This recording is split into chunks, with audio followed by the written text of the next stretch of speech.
Mayın 8-də Bakı şəhər prokurorluğunun inzibati binasının yeni korpusunun açılışı və Ulu Öndər Heydər Əliyevin anadan olmasının 102-ci ildönümü münasibətilə tədbir keçirilib. Tədbirə Azərbaycan Respublikasının Baş prokuroru Kamran Əliyev, Bakı şəhər İcra Hakimiyyətinin başçısı Eldar Əzizov, deputatlar, Baş prokurorluğun rəhbərliyi və prokurorluq əməkdaşları, habelə digər hüquq mühafizə orqanları nümayəndələri və jurnalistlər qatılıb. Əvvəlcə mərasim iştirakçıları ümummilli lider Heydər Əliyevin büstü önünə gül dəstələri qoyaraq onun xatirəsini ehtiramla yad ediblər. Daha sonra yeni akt zalında Ulu Öndər Heydər Əliyevin anadan olmasının 102-ci ildönümünə həsr olunmuş tədbir baş tutub. Baş prokuror Kamran Əliyev bildirib ki, Heydər Əliyev 20-ci və 21-ci əsrlərdə Azərbaycanı parçalamaqdan, yox olmaqdan xilas edərək ölkəni hüquqi, demokratik və müstəqil dövlət kimi yenidən inşa edib.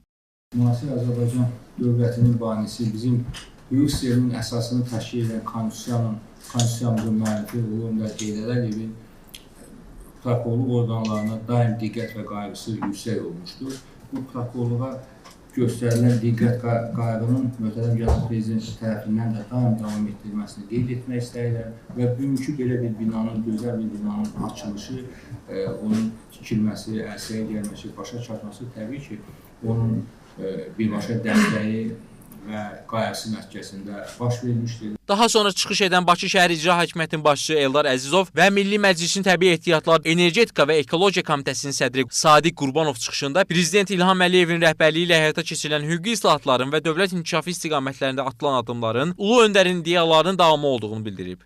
Bakı şəhər İcra Hakimiyyətinin başçısı Eldar Əzizov bildirib ki, ölkədə bütün sahələrdə olan inkişaf prokurorluq orqanlarında da müşahidə olunur. İşğaldan azad olunan ərazilərdə işlər ildırım sürəti ilə həyata keçirilir. Həmin ərazilərlə yanaşı paytaxtda və digər regionlarda da inkişaf gedir, islahatlar aparılır deyə o qeyd edib. Digər postsovet ölkələrində durğunluğa toxunan icra başçısı Azərbaycanda yaşayış səviyyəsinin yüksək olduğunu vurğulayıb. Biz bugün özümüzü Fransa ilə də müqayisə edə bilərik. Lakin biz hazırda postsovet ölkələri ilə müqayisədə xeyli irəlidəyik. Balaca ölkə olsaq da sözümüz keçir deyə o əlavə edib. Bakı şəhər prokuroru Elkən Abbasov Ulu Öndər Heydər Əliyevin Azərbaycan dövlətçiliyinin inkişafındakı rolundan danışıb. Bugün Bakı şəhər prokurorluğunun yeni inzibati korpusunun açılış tədbiri keçirildi.